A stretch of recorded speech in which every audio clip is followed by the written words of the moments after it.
Question number 1 जो था, यहाँ पर स्टेटमेंट 1 रॉन्ग है एंड 2 इज करेक्ट।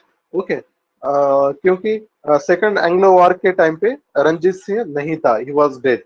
ओके, और ट्रीटी साइन होती है 1809 में।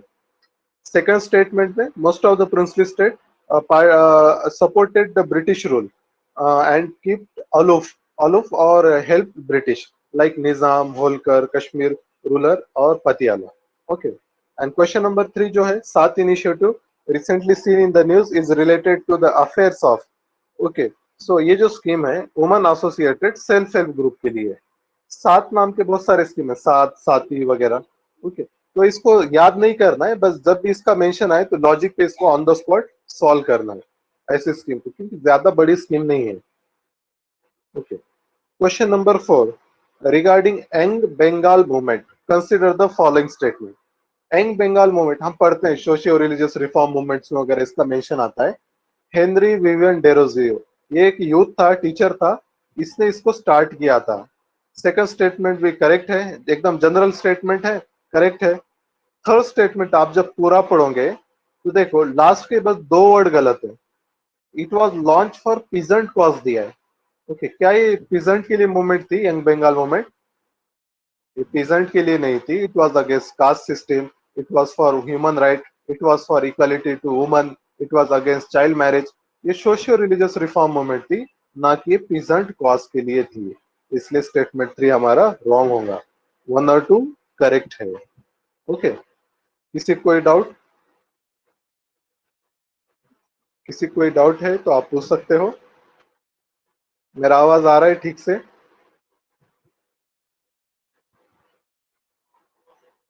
M I Yes, audible? sir. Okay, ठीक। Yes, sir, you're audible. Okay, next question की तरफ। Question number 5 which of the following statements are correct regarding Jyotirao Govindrao Phule? Okay, first तो general है, सत्याशोधक समाज उनका ही था। Second statement, he was critical of Congress for its neglect of weaker section and lower caste. Okay, अब वो time की कांग्रेस इमेजिन करो जब कांग्रेस का मॉडरेट फेस था 1885 में, तो वो टाइम पे उन्होंने लेबर मूवमेंट को वगैरह सपोर्ट नहीं किया था, लोअर कास्ट और सोशल रिफॉर्म्स की भी बात नहीं करते थे, बस पॉलिटिकल रिफॉर्म्स की बात करते थे वो टाइम का जो Congress. Screen not screen visible. Check करो, बाकी बच्चों को दिख रहा है, अदर स्टूडेंट्स को स्क्रीन? जी सर, दिख रहा है स्क्रीन। अच्छा अच्छा, आप नेट चेक करना, जिनको स्क्रीन नहीं देख रही है थोड़ा सा नेट चेक करो, हो सकता है नेट का इशू हो, अदर स्टूडेंट्स को दिख रही है। तो हम जो 1885 से लेके 1905 तक हम मॉडरेट फेज कहते हैं।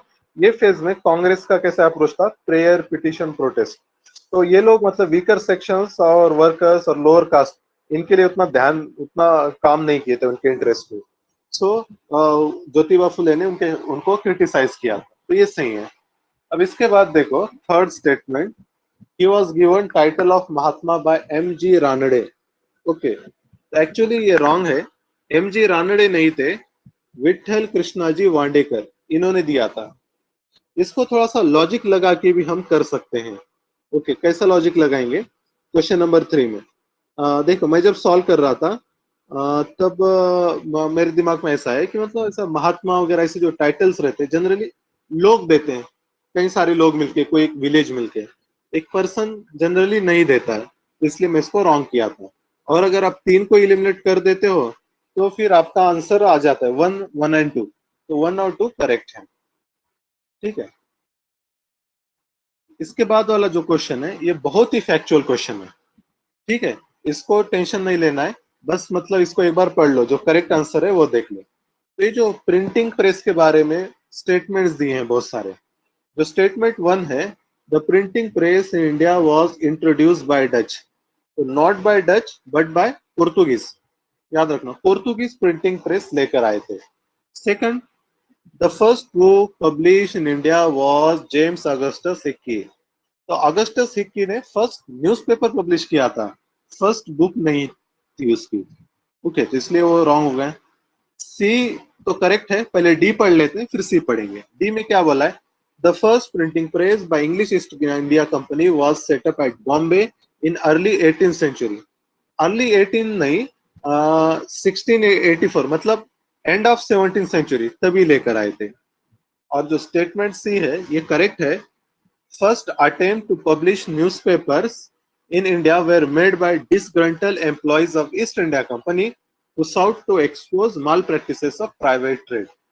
जो ईस्ट इंडिया कंपनी जो इलीगल प्रैक्टिसेस वगैरह चल रहे थे उसके खिलाफ लोगों को अवेयर करने के लिए न्यूज़पेपर चालू किए गए थे। ठीक है, तो C is correct, rest statements are wrong. Okay, question number 7। देखो जनरली जो टू स्टेटमेंट वाले क्वेश्चंस रहते हैं, एक सही रहता है एक रॉन्ग रहता है। आपको बस ढूंढना है कि मतलब कौन सा इसमें रॉन्ग हो सकता है। तो यहाँ पर कुछ वाइट शिपिंग एग्रीमेंट के बारे में बात चल रही है। तो स्टेटमेंट 1 में क्या बोला है, ये मिलिट्री वेसल्स के लिए है, but actually it is for commercial non military vessels. Okay, और इनकी इंफॉर्मेशन एक्सचेंज करेंगे दोनों कंट्री आपस के बीच।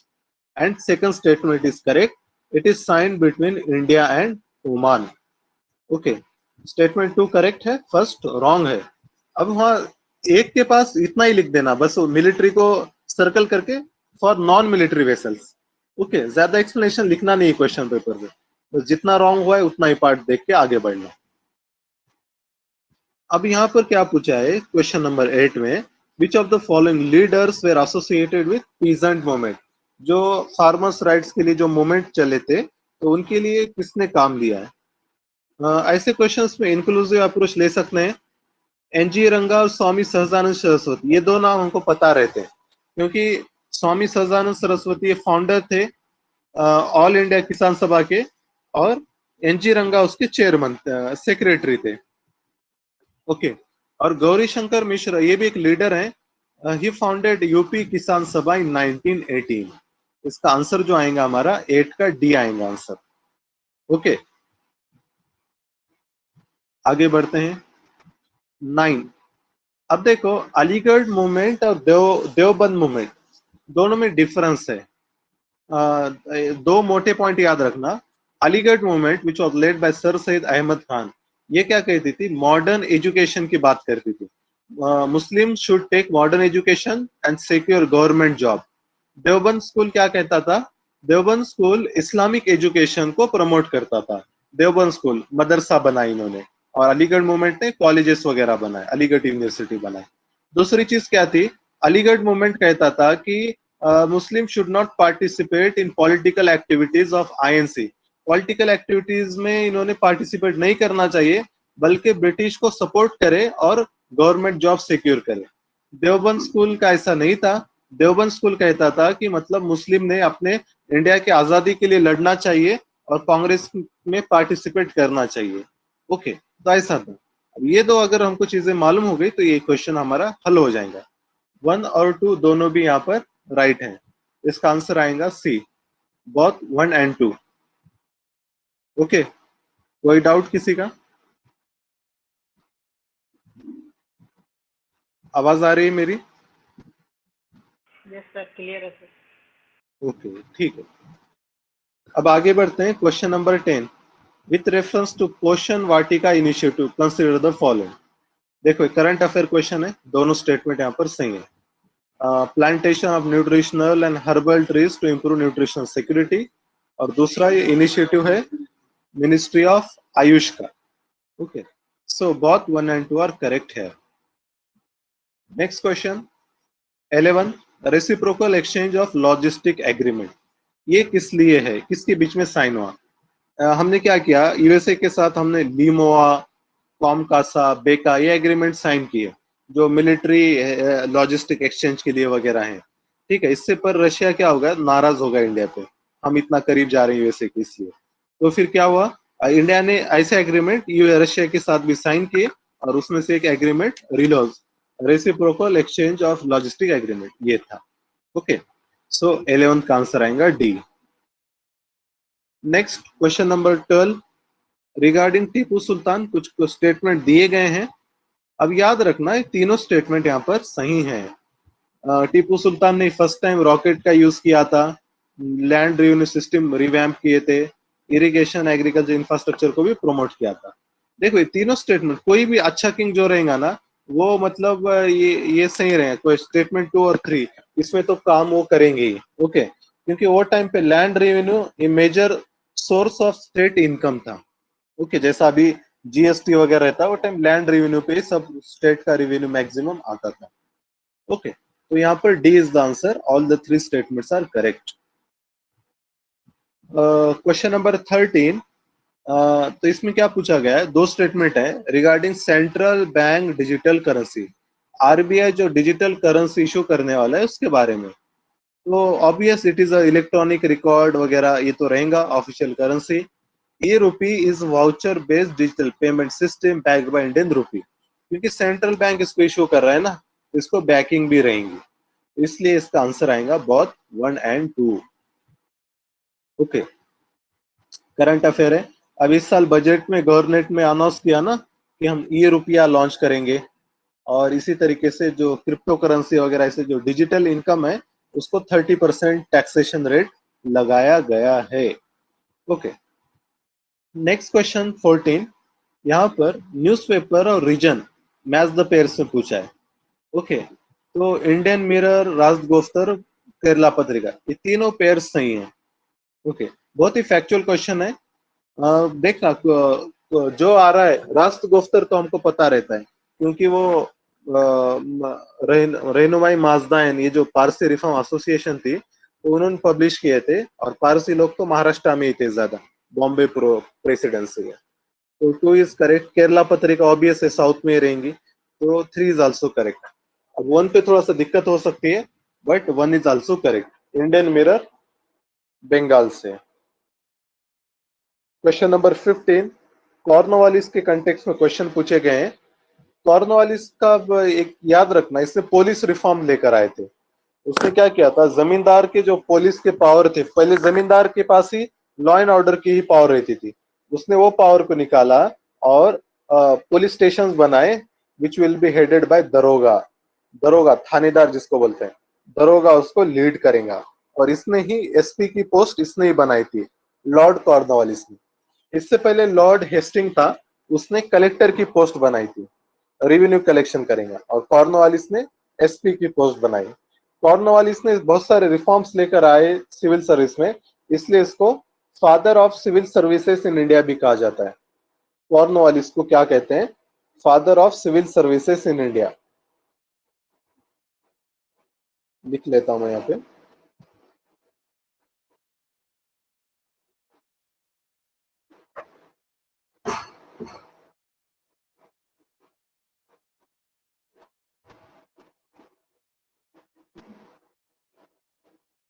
ओके, अब देखो next question, question number 16, political organization और पर्सनालिटीज एसोसिएटेड।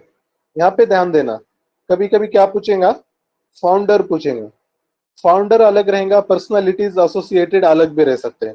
फाउंडर मतलब जो ओरिजिनल लोग हैं। ओके, तो पर्सनालिटी एसोसिएट में फाउंडर्स भी आएंगे, मेंबर्स भी आएंगे। फाउंडर पूछा तो सिर्फ फाउंडर आएंगे, मेंबर्स नहीं आएंगे। अब देखो मद्रास महाजन सभा, तो ये जो ऑर्गेनाइजेशन था, पी आनंद चार्लू, ये सही है। इसमें 3 लोग थे, उसका निमोनिक है सेव, SAV। एस से क्या आएगा, सुब्रमण्यम अय्यर। ए से पी आनंद चार्लू, वी से वीर राघवचरियर। ये 3 लोग थे इंपॉर्टेंट मद्रास महाजन सभा में। कोई मेरे को बताएगा मद्रास महाजन सभा का ईयर कौन सा था, इसका फाउंडेशन कब हुआ? मद्रास महाजन सभा, व्हेन इट वाज एस्टैब्लिश, बताइए।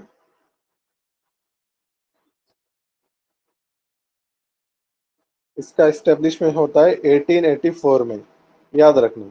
और 1885 में बॉम्बे प्रेसिडेंसी एसोसिएशन ये तैयार होती है। ओके, मेरा आवाज आ रहा है आप लोगों को? Yes, sir. Yes, sir. Okay, 2 और 3 करेक्ट है। इंडियन लीग शिशिर कुमार घोष का था, और Bombay presidency association MG Ranade. Okay, MG Ranade, MG Ranade नहीं है। बॉम्बे प्रेसिडेंसी अभी हमने देखा, इसमें कौन थे बॉम्बे प्रेसिडेंसी एसोसिएशन में? 3 लोग थे जिनको ब्रदर्स इन लॉ भी कहते थे।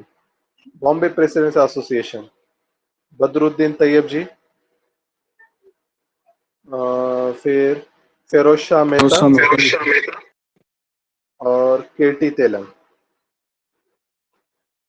ओके, ये 3 लोग थे, याद रखो। सो इसका आंसर आएगा 1 and 2।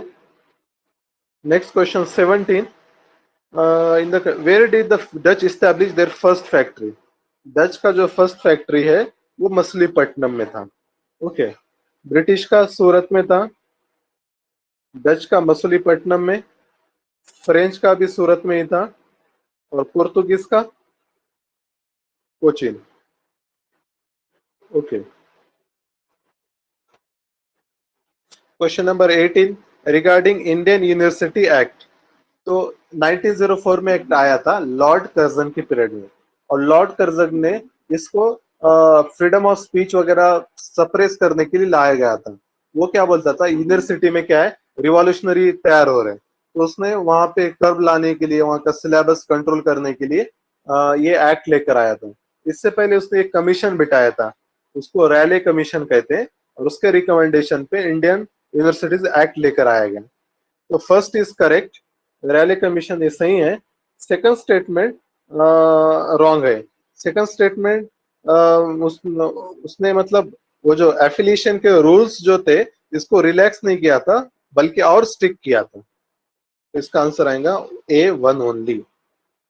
Okay, question number 19 which of the following economic impact of British economic policy? तो इसमें बस क्या करना है, जो अच्छी चीज है उसको निकाल दो, क्योंकि सब बैड इंपैक्ट हुए थे। ओके, तो जो थर्ड नंबर की चीज है, flourishing of urban handicraft. Urban handicraft India का खत्म ही हो गया था।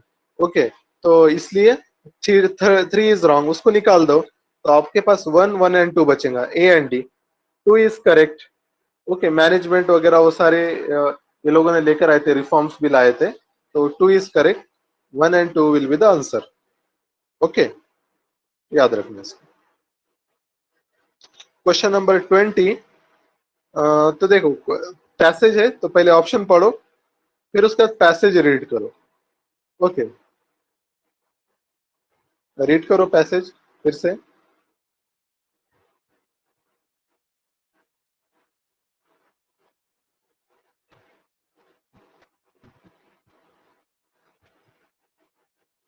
अब इसका आंसर निकालने के लिए हमको जरूरी है पहले कि लिटन का पीरियड मालूम रहना चाहिए।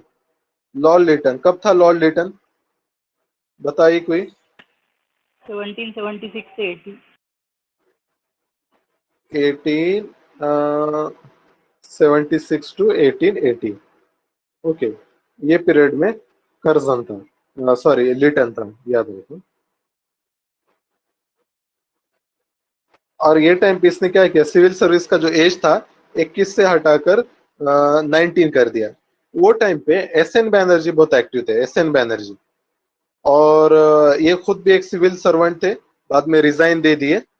और इन्होंने फिर आगे चल के 1876 में एक ऑर्गेनाइजेशन बनाई, जिसको हम इंडियन एसोसिएशन ऑफ कलकत्ता बोलते हैं, या फिर सिंपली इंडियन एसोसिएशन बोलते हैं। बाद में क्या होता है, इंडियन एसोसिएशन और इंडियन लीग दोनों का मर्जर होता है, और 1880 आई थिंक 3 में शायद से इंडियन नेशनल कॉन्फ्रेंस बनाते हैं, इंडियन नेशनल कॉन्फ्रेंस। ओके, याद रखना, इंडियन नेशनल कॉन्फ्रेंस ये बनाते हैं, दोनों का मर्ज होके। बाद में 1885 में 1886 में शायद फिर दोनों का मर्जर होता है, ये INC में फिर मर्ज होती है। ओके, फिर INC आके सिंगल लार्जेस्ट पॉलिटिकल ऑर्गेनाइजेशन बनती है। नेक्स्ट, एक पॉलिसी के बारे में पूछा है, लॉर्ड ऑकलैंड फॉरवर्ड पॉलिसी। देखो, forward policy, policy of masterly inactivity, ये सारे के सारे रिलेटेड है अफगानिस्तान से।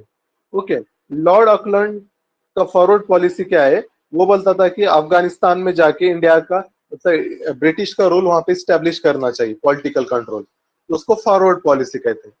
पर उसमें बहुत लॉस हो गया ब्रिटिश का, तो उसके बाद इन्होंने पॉलिसी चेंज की है। उन्होंने बोले कि policy of masterly inactivity, Afghanistan के इंटरनल मामले में हमको दखल नहीं देना है, उसको कहते हैं policy of masterly inactivity. Okay, 22 Wood dispatch के बारे में क्वेश्चंस हैं। और ध्यान दो यहाँ पर बोला है not correct, not a part of Wood dispatch. Okay, तो देखो statement 3, educate a small section of upper and middle classes which leads to downward filtration at a later stage. ये किसका रिकमेंडेशन था, जिसको हम डाउनवर्ड फिल्ट्रेशन थ्योरी भी कहते हैं? ये किसने बोला था, बताइए कोई।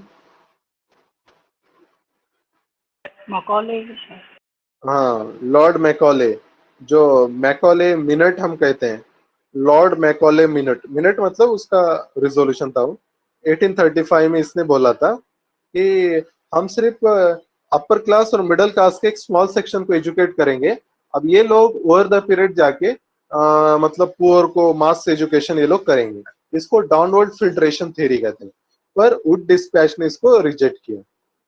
ओके, 23 डिस्क्रिप्शन दिया है और पर्सनालिटी के बारे में। तो पहले पर्सनालिटी पढ़ो, फिर डिस्क्रिप्शन पढ़ो। ओके, और आपको आंसर आ जाएगा।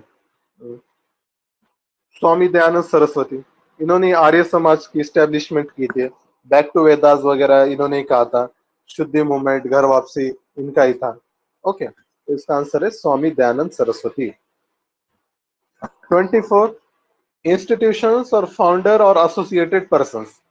ओके, तो इसके बारे में पूछा है।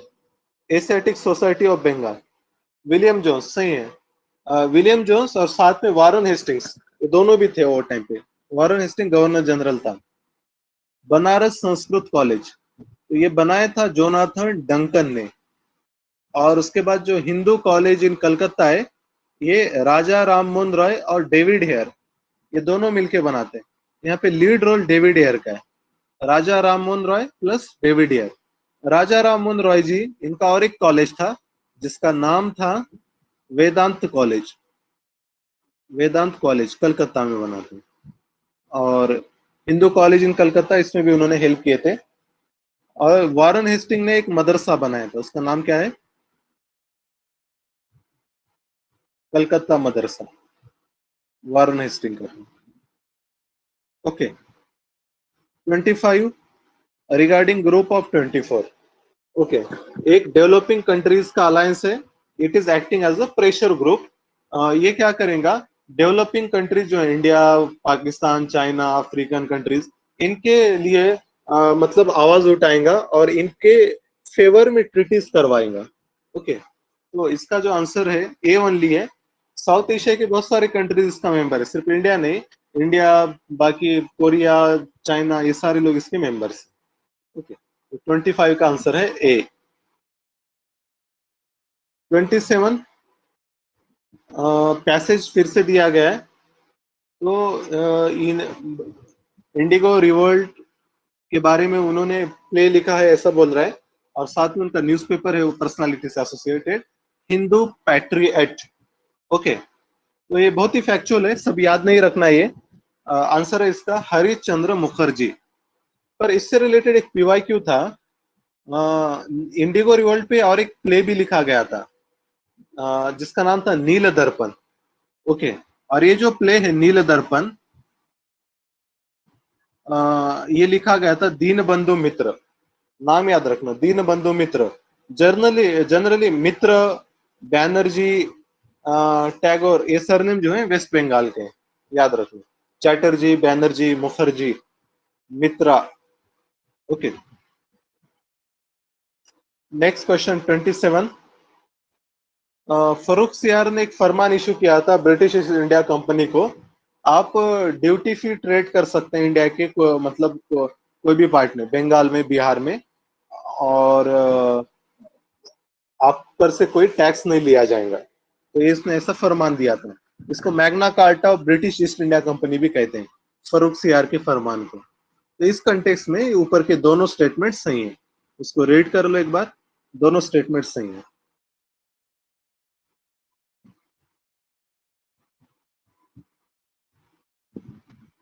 ओके, आगे चल के दस्तक ही वजह बनी battle of Plassey, battle of Buxar और ये बैटल्स के लिए। 28 which of the following states accepted subsidiary alliance of the East India Company? Okay, इसका आंसर है all of this. Nizam, Nawab of Awadh, Holkar of Maratha. Okay, Maratha में 5 कॉन्फेडरेसी थी, पेशवा, सिंधिया, गायकवाड़, भोसले, ओके, एंड होलकर. इसमें सबसे पहले जिसने साइन किया सब्सिडरी अलायंस वो पेशवा थे, और सबसे आखिर में जिसने साइन किया सब्सिडरी अलायंस वो थे होलकर. होलकर सबसे आखिर में साइन करते हैं. ओके, इसका आंसर है 1 2 3. 29 पैसेज दिया है. He was one of the founder of Indian association of Calcutta. Just अभी हमने डिस्कस किया था. Indian association of Calcutta was founded by Surendranath Banerjee. Okay, he was the first Indian to go to jail in performance of his duty as a journalist. इन्होंने criticise किए थे Lord Liton पे वगैरह newspaper में. ओके, तो इसलिए उनको जेल भी जाना पड़ा था.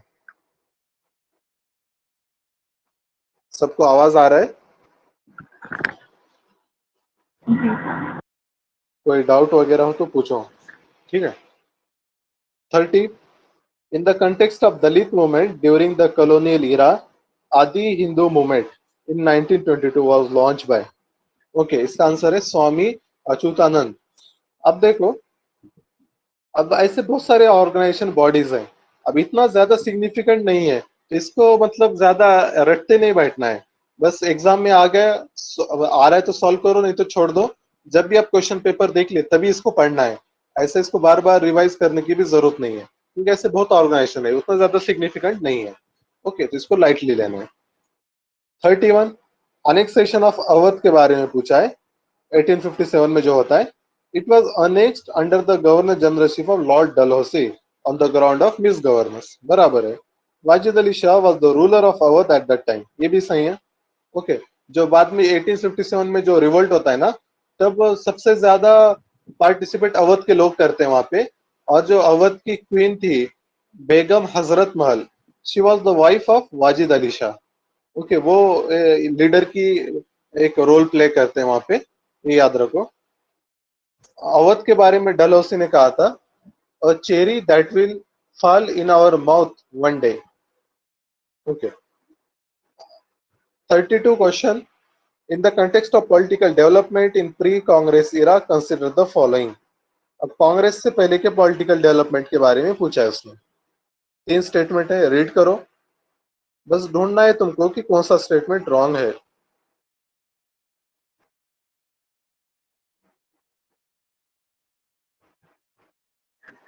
कौन से वर्ड पे वो हमको ट्रैप कर सकता है, उतना पहचान लिए तो आंसर आ जाएगा. जैसा क्वेश्चन स्टेटमेंट 1 है, दादा भाई नौरोजी ने ईस्ट इंडिया एसोसिएशन बनाए थे 1866 में, बट वो सियाटल में नहीं था, वो लंदन में था. Okay. Second statement, Poona Sarvajanik Sabha was form after merger of land holder association and Bengal British India association. तो ऐसा नहीं है, जो पूना सार्वजनिक सभा ये नहीं थी, बल्कि ब्रिटिश इंडिया एसोसिएशन ये बना था. It was the first political organization in India, British India association. तो ये नाम आना चाहिए, उन्होंने पुनः सार्वजनिक सभा दिया. थर्ड स्टेटमेंट सही है.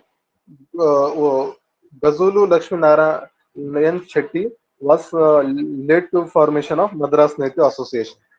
अबे मद्रास नेटिव एसोसिएशन अलग है, मद्रास महाजन सभा अलग है.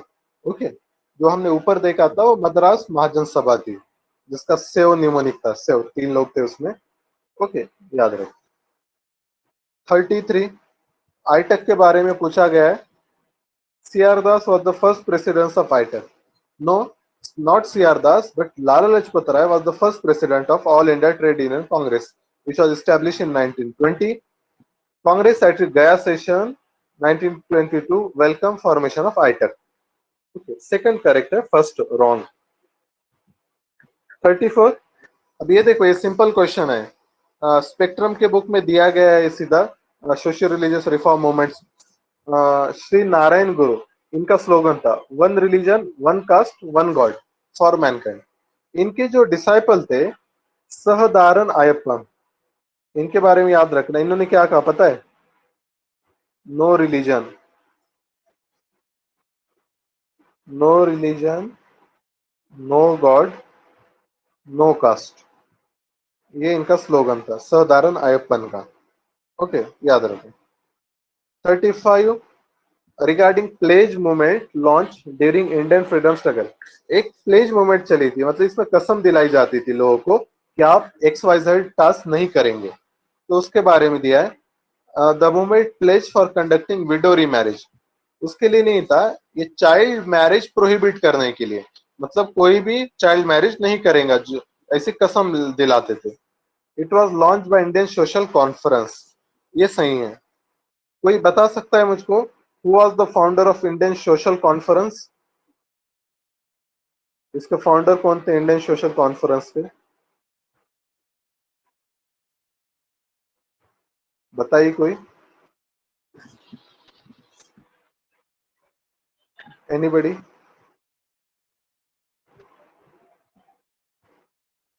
MG Ranade, he was the founder. Okay, याद रखना। और ये 1887 में बनता है। कांग्रेस ने क्या कहा था कि हम बस पॉलिटिकल रिफॉर्म की बात करेंगे, सोशल रिफॉर्म लाइक सती, कास्ट सिस्टम वगैरह इनकी हम बात नहीं करेंगे।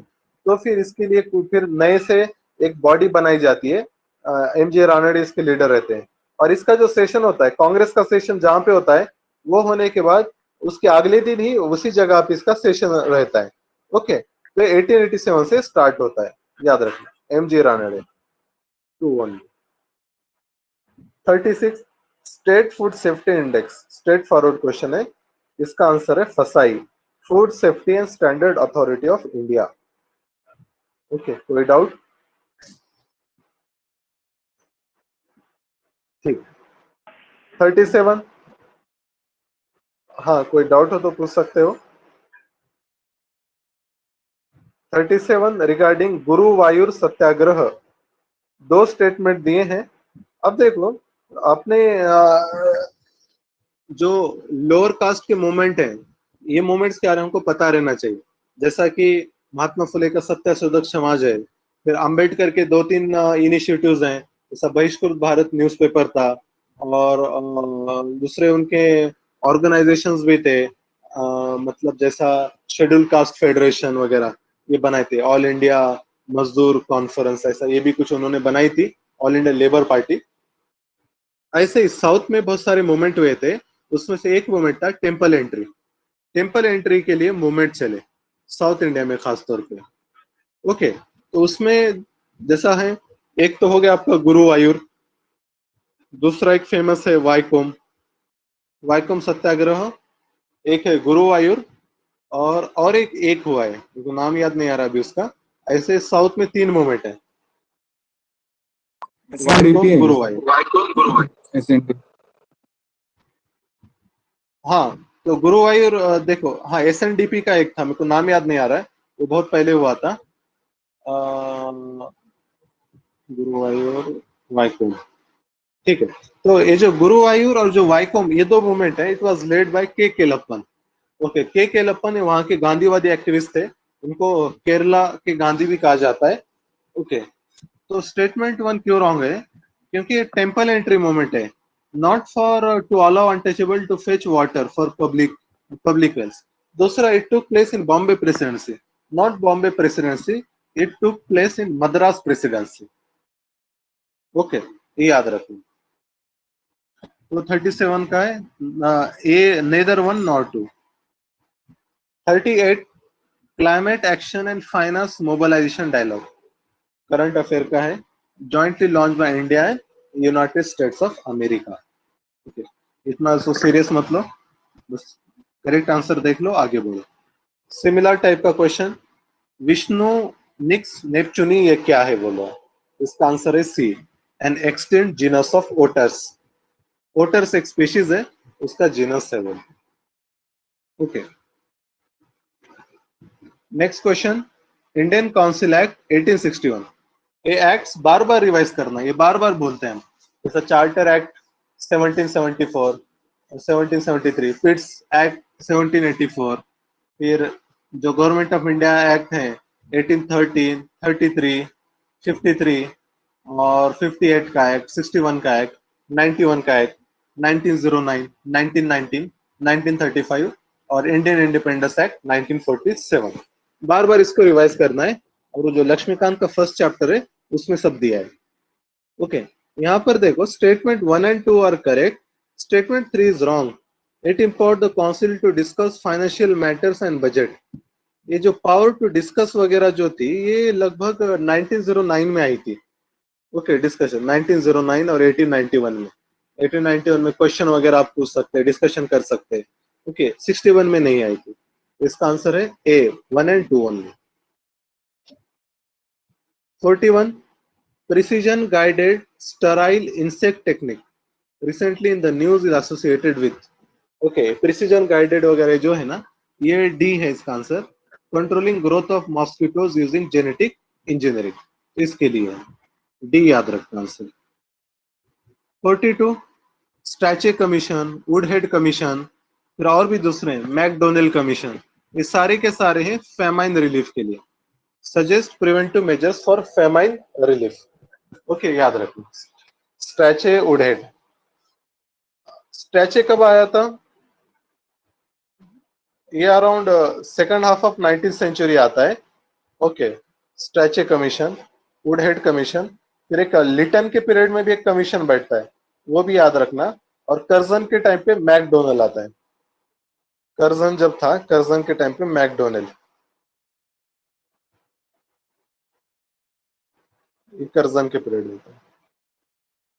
क्या करो, ऐसे जो फेमाइन कमीशन है, फिर एजुकेशन रिफॉर्म्स के लिए जो कमीशन है, ऐसे एक पेज पे नोट्स, मतलब नाम लिख देने का, इसको बार बार पढ़ ले तो याद हो जाता. 43, India plastic pact. Consider the following statement with respect to India plastic pact recently in the news. तो इसमें देखो दोनों स्टेटमेंट करेक्ट हैं. ओके, रीड करो just, both the statements are correct here.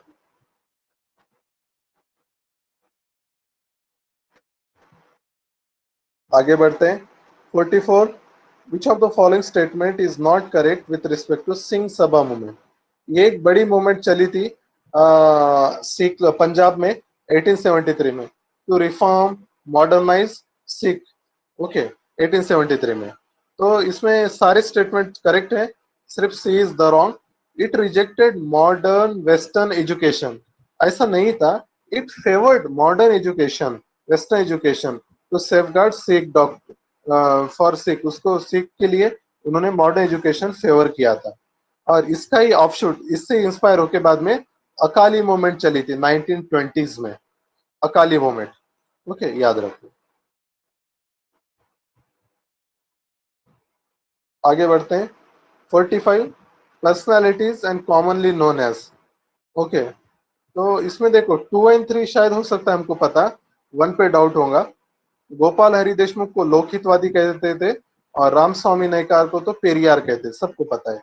अब जो 1 है, सुब्रमण्यम तिरुम्बु, तिरुम्बु, तो इनको सिंगिंग सॉर्ड ऑफ केरला कहते हैं. इट इज करेक्ट, फैक्चुअल है. 46, regarding national action plan for dog mediated rabies elimination.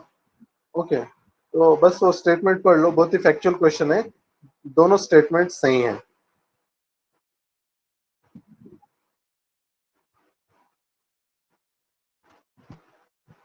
both the statements are correct here. 47, फिर से एक डिसीज के ऊपर क्वेश्चन है. Scrub typhus disease. Okay, it is a viral disease that causes high fever. Generally देखो ऐसे word जो होते हैं, वायरल, बैक्टीरियल, फंगल, यहाँ पर वो थोड़ा सा गेम करेगा, चेंज करेगा, बैक्टीरियल को वायरल, वायरल को फंगल. तो सेम ऐसा ही यहाँ पे किया. स्क्रब टाइफस से बैक्टीरियल है, नॉट वायरल. और देखो सेकंड स्टेटमेंट, ये बहुत ही एक्सट्रीम है. It impacts only infant and young children. ऐसा नहीं है, वीकर जो जिनकी इम्यूनिटी रहती है, वुमन को भी अफेक्ट करता है, एल्डरली को भी अफेक्ट करेगा. Answer is nether 1 nor 2. Okay. 41, the general स्त्री धर्म which tried to expose Indian women's right movement in early 20th century was published by. स्त्री धर्म. अब देखो स्त्री धर्म मतलब वुमन कॉज को प्रमोट कर रहा है, तो ऑप्शन में से ऐसी ऑर्गेनाइजेशन चुनो कि जो वुमन के वेलफेयर के लिए डेडिकेटली काम कर रही है. ओके, तो इसमें से जो डेडिकेटेड फॉर वुमन कॉज है, वुमन इंडिया एसोसिएशन है. ओके, 48 का B. 49. Consider the following statement about additional tier 1 bonds. एक नया टाइप के बॉन्ड है टियर 1 बॉन्ड्स बोल के, तो ये क्या बोल रहा है statement 1, these are unsecured bonds that have no maturity date. Okay, अब दो चीजें समझना है, अनसिक्योर्ड क्या रहता है और मैच्योरिटी क्या रहता है. अनसिक्योर्ड सिक्योर्ड क्या डिफरेंस रहता है, कोई बता सकता है? सिक्योर्ड बॉन्ड मतलब क्या, या फिर सिंपली बॉन्ड क्या रहता है? बॉन्ड मतलब क्या? डेप्ट इंस्ट्रूमेंट है सर। हाँ, गुड. देखो, कोई भी एक कंपनी है, अगर उसको पैसा चाहिए, कंपनी हो या गवर्नमेंट हो, तो दो तरीके हैं, एक तो शेयर बेच के या फिर दूसरा बॉन्ड बेच के. शेयर बेच के जो मिलता है वो शेयर होल्डिंग रहती है, वो इक्विटी कहते हैं उसको. ओके. और जो बॉन्ड बेचते हैं, बॉन्ड मतलब लोन, बॉन्ड मतलब उधार ले रहे हैं आप पैसा. अब सिक्योर्ड अनसिक्योर्ड मतलब क्या, अगर सपोज आपको पैसा चाहिए मेरे पास से, आप कोई नया स्टार्टअप लॉन्च कर रहे हो कंपनी, तो मैं क्या बोलूंगा, मैं बैंक हूँ, मैं क्या कहूंगा आपसे, ठीक है मैं पैसे देता हूँ पर आपको मेरे पास कुछ गिरवी रखना पड़ेगा, कुछ कोलैटरल आपको जमा करना पड़ेगा. तो आपने कोई तो भी चीज आपका जो रजिस्ट्री है प्लॉट की वो मेरे पास रख दिए, फिर मैं आपको लोन दे दिया. इसको कहते हैं सिक्योर्ड बॉन्ड. सिक्योर्ड बॉन्ड मतलब जहां पर कोलैटरल है. अनसिक्योर्ड बॉन्ड मतलब जिसके लिए कोलैटरल की जरूरत नहीं रहती. ठीक है. और दूसरा रहता है मैच्योरिटी डेट. मैच्योरिटी डेट मतलब मैं आपको पैसा दिया 50 लाख रुपया और बोला कि आपको 5 साल में चुकाने हैं, तो 5 साल के बाद, 5 साल का जो पीरियड रहता है, 5 साल के बाद मुझको अमाउंट रिटर्न करना है, पूरी क्या पूरी, उसको कहते हैं मैच्योरिटी डेट. मतलब ये जो बॉन्ड है, बॉन्ड को रिटर्न करेगा बॉन्ड होल्डर और पैसा ले लेंगे, उसको मैच्योरिटी डेट बोलेंगे. तो ये अनसिक्योर्ड है और इसको मैच्योरिटी डेट नहीं है. और सेकंड स्टेटमेंट तो सही है, can be traded on exchanges. Third statement wrong है. This bonds are regulated by SEBI, not SEBI but by RBI. Okay, so 49 का आंसर है B, 1 and 2. 50. South Indian liberal federation was formed in 16. तो देखो ये थोड़ा सा anti INC और anti home rule थी.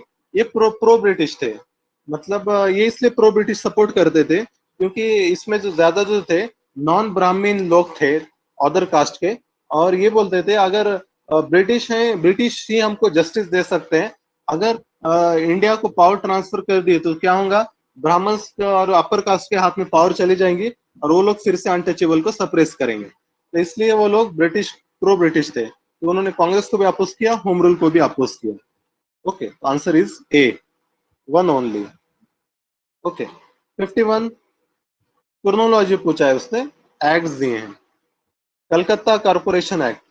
कलकत्ता में एक्चुअली म्युनिसिपल कॉर्पोरेशन बहुत पहले आती है, बट कर्जन क्या है, उसमें नया एक्ट लाके वहां के कुछ चेंज करता, मेंबरशिप वगैरह, उसको अपॉइंट कैसा करना है, और क्या करता, गवर्नमेंट अपॉइंटेड मेंबर का मेजोरिटी लेकर आता, क्योंकि वो टाइम बंगाल में बहुत सारे रिवॉल्यूशनरी एक्टिविटीज वगैरह हो रहे थे, उसको सप्रेस करना था उसको. तो ये आता है 1899 में. Partition of Bengal implemented. देखो इम्प्लीमेंटेड पूछा है, ये 1905 में होता है. ओके, पहले अनाउंस होता है फिर इम्प्लीमेंट, दोनों भी इसमें होता है, 5 में होता है. ओके. अनाउंसिंग के टाइम कर्जन वाइस रॉय रहता है, बट जब एक्चुअली इम्प्लीमेंट होता है तब दूसरा कोई आ जाता है, मिंटो आता है. ओके. और Andrew Fraser commission was appointed to review police administration. Police reforms के लिए उसने कमीशन लाया था, फ्रेजर कमीशन. तो 51 का आंसर आएगा 1, 3, 2. ओके. ईयर लिख दो अपने नोट्स में, अपने अपने क्वेश्चंस पेपर पर या सॉफ्ट कॉपी पे, इसको मैं शेयर कर दूंगा आपके साथ. नेक्स्ट 52. रहनुमाई माजदाइन सभा, उसके बारे में स्टेटमेंट्स हैं. फर्स्ट जनरल है, पारसी रिफॉर्म एसोसिएशन के लिए. सेकंड न्यूज़पेपर के बारे में बोला गया, उसका न्यूज़पेपर हितवादा नहीं था, रास्त गोफ्तर था उसका newspaper. And it was organised under leadership of Firoz Shah Mehta, not Firoz Shah Mehta but Naoroji Furdunji. Naoroji Furdunji थे यहाँ के. ओके, याद रखिए. Answer is B only. 53. ये बहुत ही फैक्चुअल क्वेश्चन है. इसको बस राइट आंसर मार्क कर लो, सी इसका आंसर है। The act gave the sole right to issue currency notes in British India to the government. Okay, government मतलब जो इंडिया की गवर्नमेंट है, वाइस रॉय जिसका हेड है वो। पर ये जो आता है ना, government British India to the government, ये आता है परमानेंट करेंसी एक्ट 1861 में, और ये पूछा है कॉइनेज एक्ट ऑफ 1835, तब नहीं रहता, इसलिए सी स्टेटमेंट रॉन्ग हो जाता है। ओके, अब आगे बढ़ो। 54, with reference to British India Company, which one of the following event happened earliest? Okay, अब क्या करो, इसको रीड करो चारों स्टेटमेंट को, और उसके सामने उसका ईयर ईयर नोट कर लो अपने इसमें। ओके, फिर आपको आंसर आ जाएगा। इनका जो परमानेंट फैक्ट्री था ब्रिटिश का, वो सूरत में आता है 1613 में, और मछलीपट्टनम में सेकंड फैक्ट्री आता है 1616 में। थॉमस रो इनका फर्स्ट एम्बेसडर था, जहांगीर के कोर्ट में आया था 1615 में। और गोलकोंडा का जो सुल्तान रहता है, वो गोल्डन फरमान देता है 1632 में। ओके, ये याद रखना। Any doubt? ठीक है, I am audible to all of you? Yes, sir. Yes, sir. Okay, ठीक है। 55, regarding Anglo Mysore war, okay, which of the following pairs are correctly match? Okay, अब ध्यान से सुनो, मैं इसको थोड़ा सा तुमको स्टोरी टाइप में बताता हूँ, समझ जाएंगे। ये आपला समझो पेनिनसुलर प्लेटू, ब्रिटिश आए, ब्रिटिश यहाँ पे मद्रास के आसपास का रीजन उनके अंडर में था स्टार्टिंग फेज में, 18th सेंचुरी में। ओके, यहाँ पर मैसूर था। ओके, मैसूर इनकी कैपिटल थी। मैसूर कैपिटल क्या थी? श्रीरंगपट्टनम। ओके, और यहाँ पर क्या है? मंगलुरु। और देखो, ये टीपू और ये यहाँ पर मद्रास ब्रिटिश, दोनों में टोटल 4 बैटल्स होते हैं। जो फर्स्ट बैटल होता है, फर्स्ट मैच बोलो इसको, ये जीतता है हैदर अली। ओके, अब हैदर अली अली अगर जीतेगा तो वो एकदम मद्रास में जाके ट्रीटी साइन करेगा। मद्रास तक पहुंच गया था वो, उनके कैपिटल तक, ब्रिटिश के। ओके, तो इसलिए वो जो ट्रीटी का नाम है, ट्रीटी ऑफ मद्रास कहते हैं। First Anglo Mysore war. Second Anglo Mysore war जो था, ये 50-50, ये टाई मैच होता है। तो टाई मैच होगा तो एकदम दोनों के बॉर्डर पे जो सिटी रहेगा वहां पर ट्रीटी होगा। तो मंगलुरु में, ट्रीटी ऑफ मंगलुरु सेकंड में होता है, सेकंड एंग्लो मैसूर वॉर में। अब जो थर्ड होता है, थर्ड में क्या होता है? टीपू हार जाता है, डिफीट होता है टीपू का। तो अब जो ट्रीटी होगा इनके कैपिटल के पास होगा, श्रीरंगपट्टनम, इसलिए उसको ट्रीटी ऑफ श्रीरंगपट्टनम कहते हैं। अब जो फोर्थ बैटल है, फोर्थ बैटल में टीपू को ही खत्म कर देते हैं और मैसूर ही खत्म हो जाते हैं। ओके, तो ट्रीटी वगैरह कोई नहीं, डायरेक्ट सब्सिडरी अलायंस लागू कर देते हैं वहां पे, वाडीआर पे। ओके, याद रखना, वैसे याद रखो 4 मैचेस हुए थे, first win, second draw, third lost. Okay, अब आगे बढ़ते हैं। 1 2 3 इसका आंसर है, ऑल आर करेक्ट। 56, स्वदेशी मूवमेंट के बारे में पूछा है, विच of the following cultural artist have an impact? अब ये बहुत ही ब्रॉड बेस्ड क्वेश्चन है, ऐसे क्वेश्चंस में इंक्लूसिव अप्रोच लेना है। रविंद्रनाथ टैगोर, दक्षिण रंज मित्र, अभिनंद्रनाथ टैगोर। अभिनंद्रनाथ टैगोर ये उनके नेफी भी थे, और इन्होंने क्या किए थे, ओरिएंटल स्कूल ऑफ आर्ट बनाते हैं, पेंटिंग का एक स्कूल बनाए to reduce European influence on Indian painting, oriental school of art. दूसरी और एक चीज इन्होंने की थी, इन्होंने एक फेमस पेंटिंग बनाई, painting of Bharat Mata. Bharat India का मैप रहता है और उसके अंदर एक व्हाइट साड़ी वाली लेडी रहती है, उसको भारत माता कहते हैं। ओके, आंसर है इसका 1 2 3। 57, ये थोड़ा सा बाउंसर टाइप में क्वेश्चन है, बहुत ही फैक्चुअल है, ज्यादा याद नहीं रखना है, बस पैसेज पढ़ लो, और उसका जो करेक्ट आंसर है अक्षय कुमार दत्त। ज्यादा इसको सीरियस मत लो, छोड़ दो इसको। ओके 58 आर्य समाज के बारे में पूछा है, 3 स्टेटमेंट दिए हैं। It accepted authority of later Hindu scripture like Puranas. इसने एक्सेप्ट नहीं किया था, इसने रिजेक्ट किया था। ये बोलता था कि सिर्फ वेदास सही है, पुरानाज रॉन्ग है बोलता था। वेदास सही है और दूसरी जो अदर बुक्स है वो गलत है। ये वेदास को follow, go back to Vedas बोलता था। ओके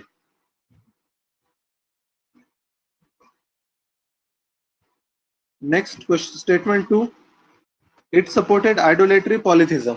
उसने अपोज किया था आइडोलेटरी को, polytheism. It subscribe to the Vedic notion of varna system. Vedic period में कैसा था, varna system it is based on merit था। जिसको नॉलेज रहेगा वो ब्राह्मण, जिसके पास ब्रेवरी रहेंगे वो क्षत्रिय, जिसके पास कमर्शियल स्किल्स रहेंगे वो वैश्य। ओके तो ऐसे कैटेगरीज थे, बाय बर्थ नहीं था, बाय मेरिट था। तो ये बोलता था कि जो वैदिक पीरियड का वर्ना सिस्टम है वो सही है बोलता था। और fourth it accepted the physical world as an illusion. ये सब जो चल रहा है ये सब झूठ है, ऐसा एक थ्योरी कहती है जिसको माया कहते हैं। तो नहीं, उसने बोला कि जो physical world it is reality, ये सारी चीजें रियल है। ओके इसका आंसर आएगा सी, 3 ओनली, याद रखो। नेक्स्ट 59 इसने पूछा है which of the following kingdoms annexed by applying doctrine of lapse during reign of Dalhousie? Okay answer है ऑल ऑफ दिस। ओके इसने थोड़ा सा इसको और अच्छे तरीके से पूछ सकता था। पूछना ऐसा चाहिए था कि क्रोनोलॉजिकली अरेंज करो कि जो सीक्वेंस है डॉक्ट्रिन ऑफ लैप्स जो अप्लाई किए थे। ओके उसका सीक्वेंस ये है, सातारा, जैतपुर, संबलपुर, भगत, उदयपुर, नागपुर, झांसी। इसका निमोनिक भी है। निमोनिक कैसा है देखो, कभी कभी क्या होता है, रोड पे लोगों के झगड़े हो जाते हैं ट्रैफिक में वगैरह, गाड़ी को धक्का लग गया तो एक हमेशा जो एक सुनने में आता है कि वो बोलता है एक आदमी दूसरे को, साफ जात संभाल कर, जबान संभाल कर बात करो। ओके तो इससे साफ से सातारा, जबान से जैतपुर, संभाल कर से संबलपुर, बात से भगत, बात करना। नहीं तो फिर बाद में क्या होती, बाद में बात बढ़ जाती, वरना उड़ा दूंगा। उड़ा दूंगा मतलब आई विल शूट। उड़ा दूंगा से उदयपुर, उड़ा दूंगा ना, नागपुर और झांसी। ओके तो इसको ऐसे याद रखना। एक मिनट ब्लर दिख रहा है, इसको फिर से ओपन करता हूँ।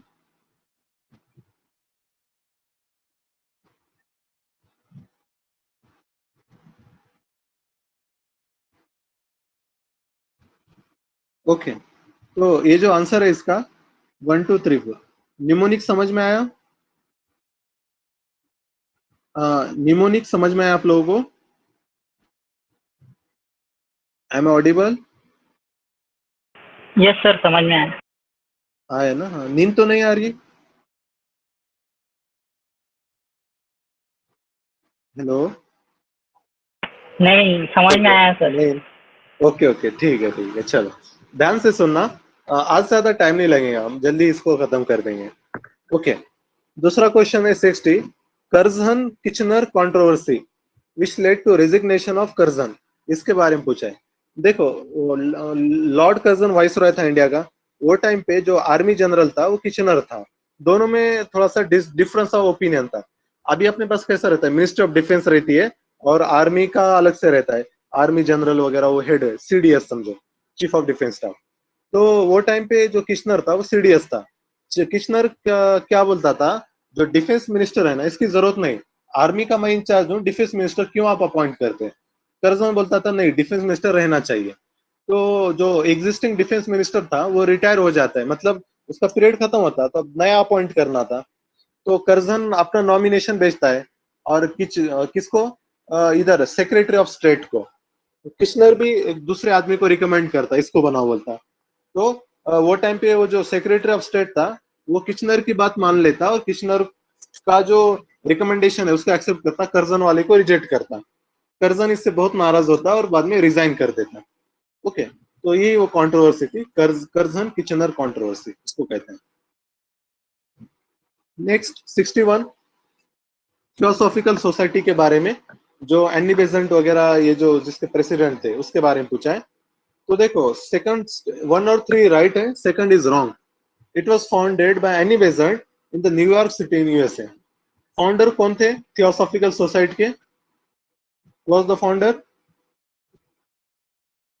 ये आपको आना चाहिए। Blavatsky, HP Blavatsky. हाँ, ब्लावत्स्की और अल्कॉट, ये दो लोग फाउंडर थे। एनी बेजन भी उसके मेंबर हैं but not the founder.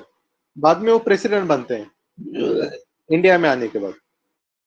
Okay, 62 stable coins क्या है बोल रहे हैं, थोड़ा सा फैक्चुअल है, ये क्रिप्टो करेंसी से रिलेटेड है। Option D, crypto currency whose value is link to reserve asset. Okay, उसको स्टेबल कॉइन कहते हैं क्योंकि इसकी वैल्यू स्टेबल रहती है, ऐसा कुछ होगा। कुकी रिवोल्ट के बारे में पूछा गया है, British against British during 1719। Kuki, Meitei Kuki हम पढ़ते हैं ना, मणिपुर में उनका झगड़ा चलता है, देखो, नागा वर्सेस मेती, नागा वर्सेस कुकी। ओके, तो कुकी जो लोग हैं मणिपुर के ट्राइबल लोग हैं। दूसरी बात, वो टाइम पे फर्स्ट वर्ल्ड वॉर चल रहा था, ब्रिटिश को आर्मी की जरूरत थी, तो उन्होंने फोर्सफुल रिक्रूटमेंट किया था कुकीज का। तो वहां पे उसके खिलाफ रिबेलियन होता है जिसको हम कुकी रिवोल्ट कहते हैं। ओके, तो ये against recruiting policy of British था।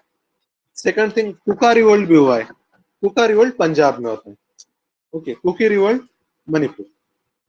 Next 64, regarding Paika rebellion 1870। Okay, it was led by Bakshi Jagabandhu, ये सही है। The intervention of British in Paikas religious affairs and rituals was the main cause.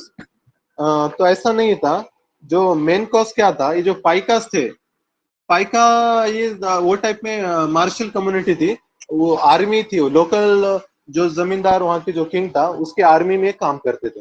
और ब्रिटिश ने क्या कर दिया, वो उसको डिसबैंड कर दिया उसके आर्मी को, तो ये सब बेरोजगार हो गए, तो इन्होंने फिर रिवोल्ट किया था, पाइका रिबेलियन, पाइक लोगों ने। ओके, 65 देखो, बेसिक क्वेश्चन है, तीन स्टेटमेंट है, रीड करो, all the three are correct. Okay, ये प्रेस से रिलेटेड है, press reforms.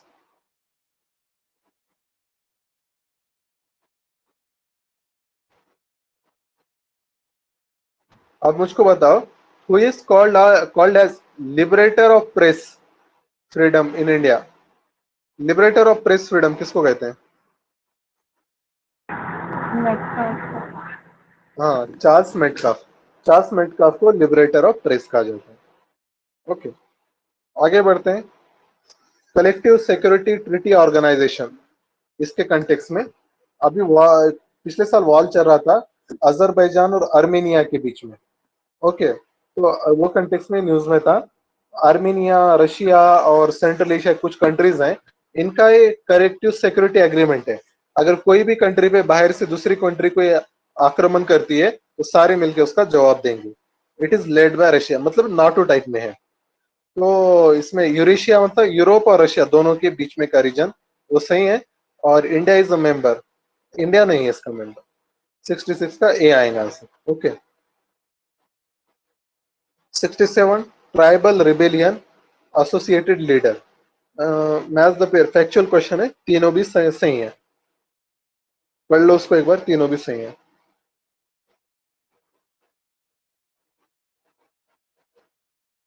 68, who among the following leader formed Indian Labour Party in 1936, a comprehensive program to meet the needs and the grievances of landless, poor, tenants and workers. तो famous है, बाबा साहब अम्बेडकर की party है। इनके और भी थे दूसरे इनिशिएटिव्स, लाइक इन्होंने न्यूज़पेपर था मूक नायक, समता, बहुत सारे न्यूज़पेपर उन्होंने पब्लिश किए, जनता, कॉलेजेस बनाए। इनके कॉलेज का नाम कोई बताएगा मुझको? सिद्धार्था कॉलेज और दूसरा था मिलिंद कॉलेज। सिद्धार्था कॉलेज मुंबई में है, मिलिंद कॉलेज औरंगाबाद में है। ओके, फिर इसी तरीके से उन्होंने और एक पार्टी बनाई थी, शेड्यूल्ड कास्ट फेडरेशन। और क्या किया था अम्बेडकर का वर्क? हाँ, तो ये सारे इनके हैं समझो। कॉन्स्टिट्यूंट असेंबली के मेंबर भी थे, ड्राफ्टिंग कमेटी के चेयरमैन भी थे। ओके, याद रखो। नेक्स्ट 69, रिगार्डिंग भारत स्त्री महामंडल, तो बोल रहा it was set up by Pandita Ramabai. Pandita Ramabai नहीं थे, सरला देवी चौधरानी थे. ये she was the niece of Rabindranath Tagore. Pandita Ramabai ये संस्कृत स्कॉलर थे. She later converted to Christianity. Okay, और इन्होंने आर्य महिला समाज बनाए थे. पंडिता रमाबाई और साथ में और एक लेडी रहते हैं, Ramabai Ranade. Ramabai Ranade was wife of M G Ranade. ये दोनों मिलकर आर्य समाज बनाते. ओके. सेकंड एक्सट्रीम है, वो बोल रहा है कि activities were limited to Bengal provinces only. ऐसा नहीं था, ऑल इंडिया था. 70 code of Gentoo laws. Gentoo मतलब हिंदू को ऐसा कहा है उसने. वारन हेस्टिंग ने कोशिश किया था कोडिफिकेशन ऑफ हिंदू लॉज के लिए. ओके. और इसने क्या किया था वो टाइम पे, जो लॉज थे संस्कृत में हिंदूस के, और वो बहुत कम लोगों को आती थी. तो जो उसने क्या किया, पर्शियन में पहले ट्रांसलेट करवाए. जो हिंदू पंडित थे उनको पर्शियन आती थी वो टाइम पे, तो संस्कृत से पर्शियन कन्वर्ट करवाए, और ब्रिटिश स्कॉलर के जरिए पर्शियन से इंग्लिश में कन्वर्ट करवाए. ओके. तो नॉट करेक्ट पूछा है दोनों statement. Both the statement are not correct. ये वारन हेस्टिंग है, लॉर्ड कॉर्नवालिस नहीं था. ब्लैक होल ट्रेजेडी फेमस है. It is related to battle of Plassey. Black hole tragedy battle of Plassey से रिलेटेड है. इसके बाद ही वो वार होता है ना. 72 4 स्टेटमेंट दिए हैं रिगार्डिंग किसके बारे में, to success of British English against European power. अब और राइट गोसाई पूछा है. अब हमको पता है कि देखो सबसे पहले पोर्तुगीज आए थे. ओके. फिर डच आए, फिर इंग्लिश आए, फिर फ्रांस आए. पर ये चारों में सिर्फ इंग्लिश ही टिक गए, बाकी के चले गए. तो क्यों ऐसा क्यों हुआ? क्योंकि जो ब्रिटिश कंपनीज थे, ईस्ट इंडिया कंपनी, उसको बहुत पावर दी गई थी. वो इंडिपेंडेंट थी, उसको ऑटोनॉमी दी गई थी बाय ब्रिटिश पार्लियामेंट से. और दूसरी चीज, वहां पर स्टेबिलिटी भी थी इंग्लैंड में वो टाइम पे. फ्रेंच में क्या चल रहा था, फ्रांस में फ्रेंच रिवॉल्यूशन वगैरह हो रहा था, और उतना फ्रीडम भी नहीं था. पोर्तुगाल में भी वार वगैरह चल रहे थे, और इतना मतलब फ्रीडम भी नहीं था, कैपिटल भी नहीं था. तो इसलिए इंग्लैंड की ईस्ट इंडिया कंपनी काफी सक्सेसफुल हुई. इसका आंसर आता है सी. 2, 3, 4 एक रॉन्ग है. 2, 3, 4 आर करेक्ट. 73 अच्छा आए ना, लिबरेटर ऑफ इंडियन प्रेस अभी हमने देखा था, चार्ल्स मेटकाफ को कहते हैं. 74 zero day zero click exploit recently in the news related to. Zero day zero click, अभी आपको पता होगा पेगासस की कंट्रोवर्सी चल रही थी. पेगासस का इशू चल रहा था सॉफ्टवेयर का. तो उसमें कैसा था, व्हाट्सएप पे आपको बस एक कॉल कर रहे थे, कॉल भी नहीं, मिस कॉल जस्ट. आप उसको भले पिक करो मत करो, वो बराबर पेगासस वो कॉल के जरिए आपके सिस्टम को हैक कर रहा था. इसलिए इसको जीरो डे जीरो क्लिक कहते हैं. कुछ आपको प्रेस करने की जरूरत ही नहीं, बस वो सामने वाला ही एक मिस कॉल देगा, आपका पूरा डाटा उसको चला जाए. ओके. तो कोई मुझको बताएगा पेगासस वो किसने डेवलप किया था, कौन सी कंट्री ने डेवलप किया था, किसका सॉफ्टवेयर है? इजराइल. और वो कंपनी का नाम क्या है, तो बता पाएंगे वो कंपनी का नाम जिसने पेगासस बनाए? एनएसओ. एनएसओ नाम है कंपनी का. ओके ठीक है. अब देखो 75 रिगार्डिंग इंडियन काउंसिल एक्ट 1892 के बारे में पूछा है. Okay. Indian council act 1892 introduce element of election for the first time. Element of election बोला है, इलेक्शन नहीं बोला है, एलिमेंट ऑफ इलेक्शन. तो ये सही है. फर्स्ट टाइम जो इलेक्शन आए इनडायरेक्ट इलेक्शन 1909 में आए.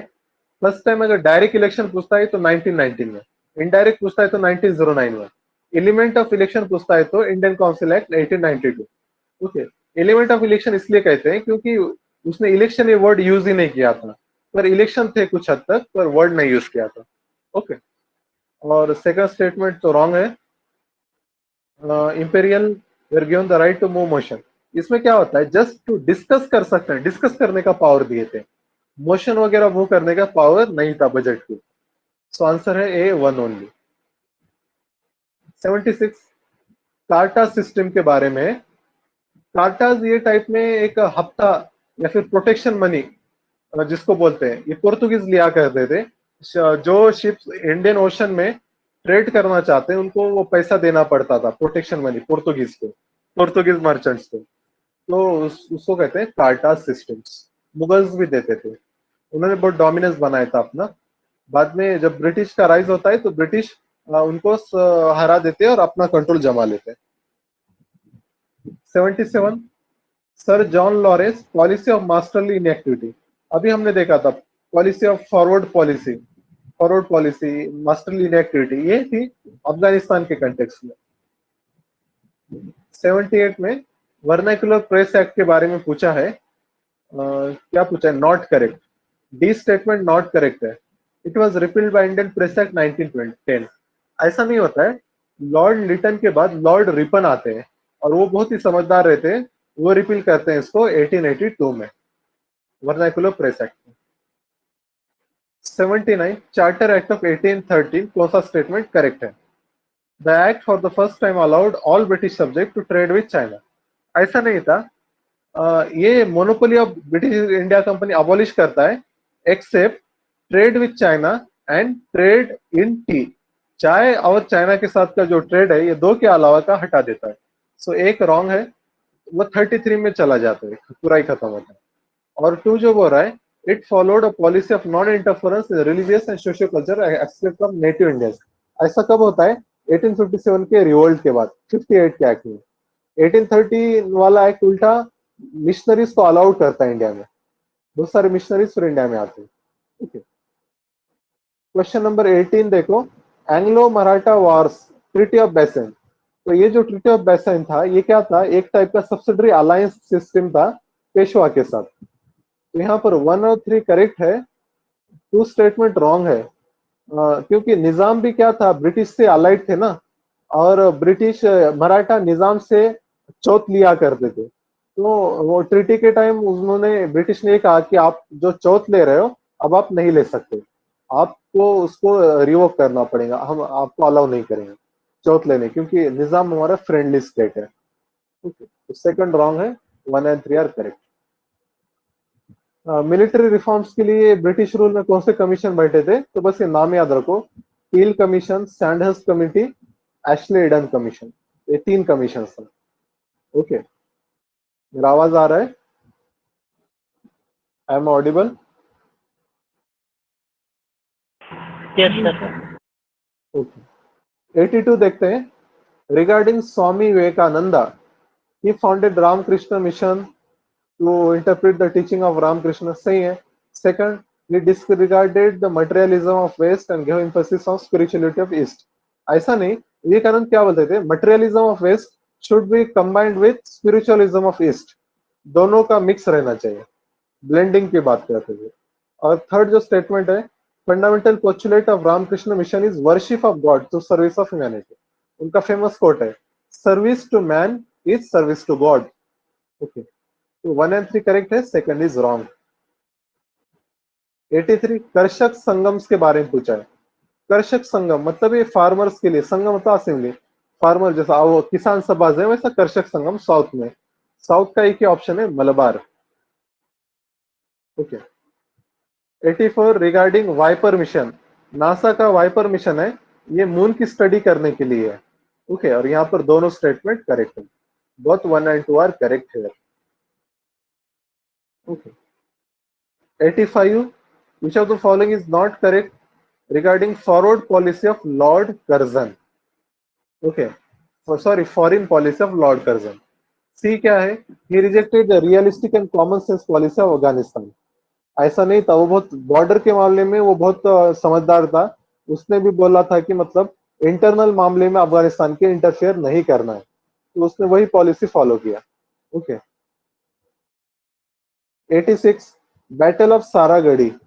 अभी एक मूवी आया था लास्ट ईयर, केसरी मूवी बोल के था, केसरी, तो वो इस बैटल पे बेस्ड था। यहाँ पर क्या होता है, एक सिख रेजिमेंट रहती है, मतलब ब्रिटिश के अंडर में, जो अफगानिस्तान में कोई फोर्ट है वहां पर, तो उनका बैटल होता है अफगान के कुछ पीपल के साथ, अफगान ट्राइब के साथ। ओके, जो सिख आर्मी थी वो बहुत कम थी, 10-15 ही लोग थे वो, और ये जो लोग थे अफगान 500-600 कुछ लोग थे। पर ये बहुत देर तक बैटल चलता है, काफी ब्रेवली सिख लोग फाइट करते हैं, 100-200 लोग को किल भी करते हैं, और ये जब तक सारे खत्म नहीं हो जाते तब तक सिख लड़ते हैं इस बैटल को। बाद में आखिरी में इस सारे का डेथ हो जाती है और अफगान फिर वो फोर्ट पे कब्जा जमा लेते हैं। ठीक है, तो ये ऐसा बैटल था। It was took place during the governor general Warren Hasting. Warren Hasting के पीरियड में नहीं, ये 1897 में हुआ था बैटल। लॉर्ड एल्जिन था, एल्गिन जिसको कहते हैं। ओके, 86 का वन है, वन ओनली। ठीक है, 87। तो इसमें देखो, अगर ऐसा 5-6 चीजें अगर दी है ना, तो देखने का तो कौन सा श्योरली है नहीं, और उससे इलिमिनेट कर सकते हैं। फॉर एग्जाम्पल जैसा इल्बर्ट बिल है, इल्बर्ट बिल हमको पता है लॉर्ड लिटन के पीरियड, लॉर्ड रिपन के पीरियड में आया था, लैंसडाउन के टाइम पे नहीं। तो एक को निकाल दो, एक को निकाल दिए तो दो ही ऑप्शन बचते, बी एंड सी। फिर हमको सेकंड अफगान वार, ओके, हाँ, इस्टेब्लिशमेंट ऑफ कांग्रेस, ये कब हुआ था, तब कौन था वाइसरॉय, कोई बताएगा? इस्टेब्लिशमेंट ऑफ आईएनसी, डफरिन था। डफरिन था। ओके, तो डफरिन था तो तो ये भी नहीं आएगा, तो दो को भी एलिमिनेट कर दो, तो बचता क्या, 3 एंड 4 बचेंगे बस। सेकंड फैक्ट्री एक्ट और सेकंड अफगान वॉर। तो सेकंड फैक्ट्री एक्ट, सॉरी, और categorisation of civil service into imperial provision subordinate, तो ये चीजें होती है। तो आंसर आ जाएगा 88 क्वेश्चन। 1857 का जो रिवोल्ट था उसको जो सप्रेस करने, सिटीज को रिकैप्चर करना था रिबेल्स से, तो ब्रिटिश के कमांडर की मैच द पेरिस पूछा है।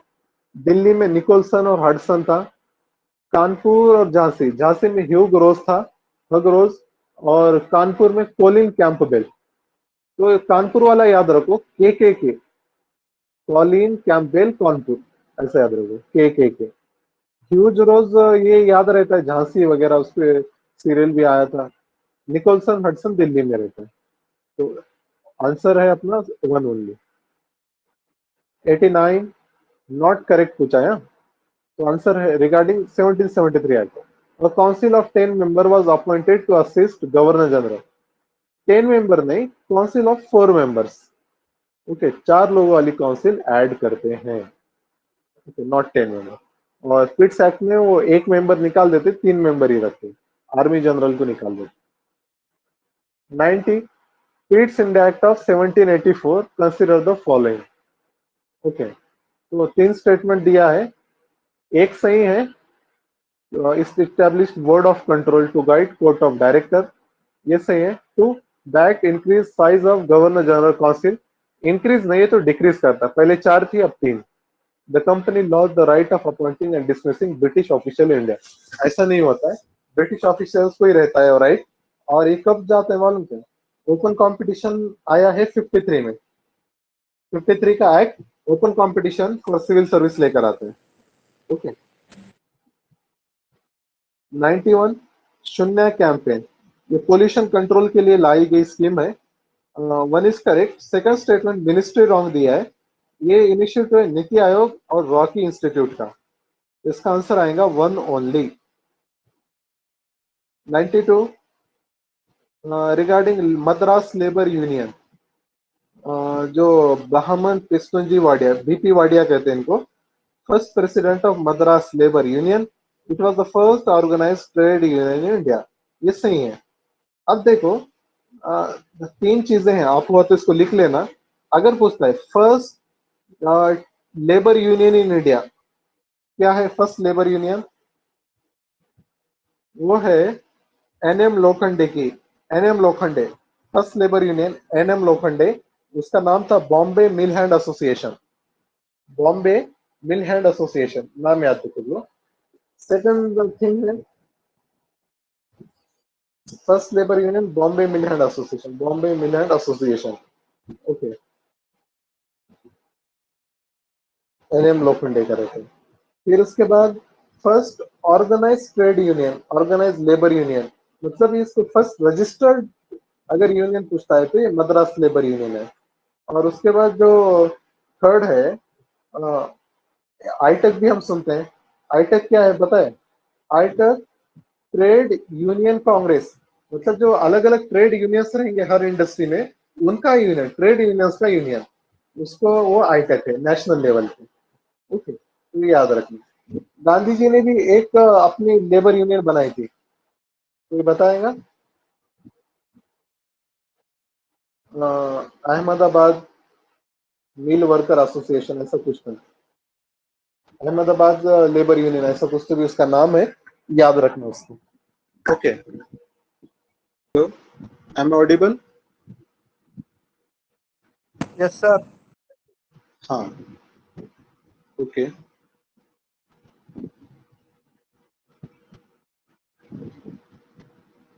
हम कौन से क्वेश्चन तक आए थे? क्वेश्चन नंबर 92 देख रहे थे क्या, लेबर यूनियन sir. वाला? Yes. हाँ, ठीक है। तो मैं वही बता रहा था कि 2-3 फैक्ट याद रखना है। फर्स्ट लेबर यूनियन पूछा तो Bombay mill hand association, NM Lokhande का था, 1890 में कुछ बनाए थे।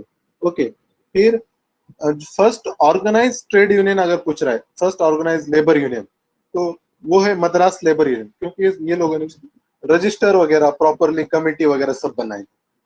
थर्डली, गांधी जी ने भी अपना यूनियन बनाए थे, अहमदाबाद मजदूर यूनियन, ऐसा कुछ तो उसका नाम है, अहमदाबाद सत्याग्रह के टाइम पे। और जो आईटक है first trade Union Congress. Trade union मतलब अलग अलग इंडस्ट्रीज के अपने अपने ट्रेड यूनियंस रहते हैं, अपने अपने ट्रेड यूनियन, तो उन सब का एक कांग्रेस रहता है, उन सब का एक कॉन्फ्रेंस रहता है नेशनल लेवल, तो उन्होंने आईटक बनाए। हर पार्टी अपने अपने बनाती है। आईटक है, जैसा आईटक अभी जो है ना, सीपीआई का है, कम्युनिस्ट पार्टी ऑफ इंडिया।